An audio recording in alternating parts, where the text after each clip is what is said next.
Wir beginnen den Spaziergang bei der Staatsoper. Das ist das musikalische Herz der Stadt und sie ist für ihre Aufführungen auf Spitzenniveau genauso bekannt wie für den Opernball. Der ist das gesellschaftliche Ereignis des Jahres in Wien. Jetzt gehen wir weiter zum Café Sacher, wo ihr die berühmte Sachertorte probieren könnt. Traditionell wird sie mit einem Klecks Schlagoberst serviert. Und das ist auch die Art, wie ich sie am liebsten mag. In diesem Video zeige ich dir die schönsten Plätze in der Wiener Innenstadt. Und das ist ein Spaziergang, den du auch machen kannst, wenn du nur wenig Zeit in Wien hast. Grüß dich, ich bin Grete, ich bin Fremdenführerin in Wien und ich mache Videos für Wien-Besucher und Wien-Entdecker. Als nächstes geht es weiter zum Albertinerplatz. Hier steht das berühmte Kunstmuseum Albertina, das eine der bedeutendsten grafischen Sammlungen der Welt beherbergt. In der Sammlung sind Kunstwerke wie der Feldhase oder die betenden Hände von Albrecht Dürer. Falls ihr euch jetzt stärken wollt, bevor wir weiter spazieren, könnt ihr das gleich hier bei diesem Würstelstand tun. Am Albertinerplatz steht außerdem ein wichtiges Denkmal. Es wurde vom österreichischen Künstler Alfred Hrdlicka geschaffen und ist das Mahnmal gegen Krieg und Faschismus. Wir gehen jetzt weiter in Richtung Josefsplatz. Auf dem Weg noch ein paar Worte über die Dauer der Runde, wenn ihr sie selber spazieren möchtet. Mit Fotos und in einem gemütlichen Urlaubsschlendrian und vielleicht dem Besuch von dem einen oder anderen Shop würde ich ca. 1 bis 1,5 Stunden einkalkulieren. Falls du die Runde mit meinem Audioguide gehst, solltest du ca. 2 bis 3 Stunden einplanen.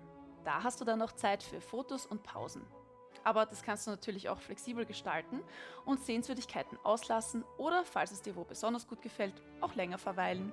Wenn du dich jetzt fragst, welcher Audioguide, dann habe ich einen kurzen Hinweis in eigener Sache. Dieses Video ist nämlich gesponsert und zwar von mir selbst. Ich habe nämlich ein Hörbuch herausgebracht und darin erzähle ich historisches, Geschichten und Anekdoten zu den Sehenswürdigkeiten entlang der Runde, die wir auch in diesem Video spazieren. Insgesamt kannst du dir in dem Hörbuch Hintergrundinfos zu 39 Sehenswürdigkeiten anhören. Zusätzlich erfährst du darin auch mehr über Wiens Stadtgeschichte und ich gebe praktische Tipps für deinen Wien-Besuch. Alle Infos, wie du das Hörbuch kaufen kannst, gebe ich dir in die Videobeschreibung. Da verlinke ich dir auch einen Plan, wo wir genau in diesem Video und auch in meinem Hörbuch entlang spazieren. Okay, genug Eigenwerbung, zurück zum Video. Jetzt sind wir am Josefsplatz. Der wurde nach diesem Herrn hier benannt, Kaiser Joseph II. Und ich mag diesen Platz besonders gerne. Ich finde, es sieht nämlich so harmonisch aus. Dominiert wird der Platz von der Österreichischen Nationalbibliothek. Rechts sind die Redutensäle, links die Augustinerkirche.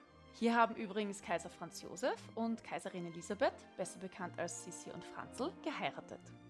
Ich habe diese Kirche übrigens schon im Rahmen meines Sissi-Gratis-Videos besucht. Da zeige ich kostenlose Sehenswürdigkeiten rund um Kaiserin Elisabeth. Als nächstes gehen wir zu den Lipizzaner Hengsten der spanischen Hofreitschule. Wenn ihr Glück habt, schauen sie gerade aus ihren Boxen heraus. Ein paar Schritte weiter und wir sind schon am Michaelerplatz. Ich finde diesen Platz besonders spannend, weil er eine echte Zeitreise durch die Jahrtausende ist. Von Ausgrabungen aus der Römerzeit über das Mittelalter bis in die Moderne um 1900. Hier ist so gut wie alles dabei. Und hier geht es auch durch dieses gigantische Tor in die Hofburg. Darin ist unter anderem das Sissi-Museum, die Silberkammer und die Schatzkammer untergebracht. Viele Sehenswürdigkeiten, die wir in diesem Spaziergang sehen, wie zum Beispiel die Hofburg oder die Albertina, bespreche ich übrigens auch in meinem Video zu den TripAdvisor Top 10. Als nächstes spazieren wir über den Kohlmarkt. Da legen wir als erstes eine Pause beim K&K Hofzuckerbäcker Demel ein. Ich gestehe, das mache ich tatsächlich so gut wie immer.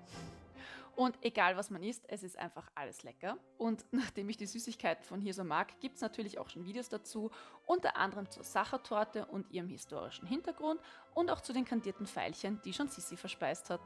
Der Kohlmarkt ist übrigens auch architektonisch sehr interessant. Nachdem es eine der nobelsten Einkaufsstraßen Wiens ist, haben zahlreiche namhafte österreichische Architekten hier ihre Spuren hinterlassen und Geschäfte gestaltet. Weiter geht's zum Graben. Diese breite Fußgängerzone führt zum Wahrzeichen Wiens, dem Stephansdom. Auf dem Weg dorthin solltet ihr unbedingt die Peterskirche und die Pestsäule bewundern. Und falls ihr euch frisch machen müsst, empfehle ich einen Besuch in der letzten erhaltenen Jugendstil-Toilette Wiens. Auch dazu gibt es bereits ein Video. Am Stephansplatz angekommen, ist das Wahrzeichen Wiens, der Stephansdom, nicht zu übersehen. Die Wiener nennen den Dom liebevoll Steffel. Nehmt euch die Zeit und lasst dieses wunderbare Gebäude auf euch wirken oder schaut vielleicht in den Dom hinein, um das prachtvolle Ambiente zu genießen. Schräg gegenüber vom Steffel steht das moderne Haashaus und die verglaste Fassade spiegelt auf faszinierende Art den altehrwürdigen Steffel. Persönlich mag ich diese Kombination aus alt und neu wirklich gerne. Vom Stephansplatz gehen wir als nächstes über die Kärntner Straße. Auf der Kärntner Straße finden sich viele internationale Ketten, ebenso wie österreichische Traditionsunternehmen. Wenn ihr Lust auf Shopping habt, auf der Suche nach Souvenirs seid oder einfach nur einen Schaufensterbummel machen möchtet, hier seid ihr richtig. Wenn dir der Spaziergang gefällt, freue ich mich übrigens, wenn du einen Daumen nach oben da lässt. Von der Kärntner Straße zweigen wir jetzt ab in Richtung Neuer Markt. Okay, zugegeben, jetzt gerade ist das hier nicht der schönste Platz Wiens, aber bald. Bis vor kurzem war das hier nämlich einfach nur ein riesiger Parkplatz. Jetzt gerade wird eine Tiefgarage gebaut, in der die Autos in Zukunft parken können. Der so entstandene Platz an der Oberfläche soll weitgehend verkehrsfrei bleiben. Der Platz wird außerdem begrünt und es werden Sitzgelegenheiten geschaffen. Auch der wunderschöne Brunnen vom Bildhauer Georg Raphael Donner aus dem 18. Jahrhundert, der normalerweise hier zu sehen ist, wird dann wieder aufgestellt. Trotz Baustelle könnt ihr euch aber die Kapuzinerkirche und die Kapuzinergruft ansehen. Hier haben 150 Persönlichkeiten der Familie Habsburg ihre letzte Ruhe gefunden. Und ihr könnt auch beim Juwelier Köchert vorbeischauen. Er hat die berühmten Brillantsterne für Kaiserin Elisabeth kreiert.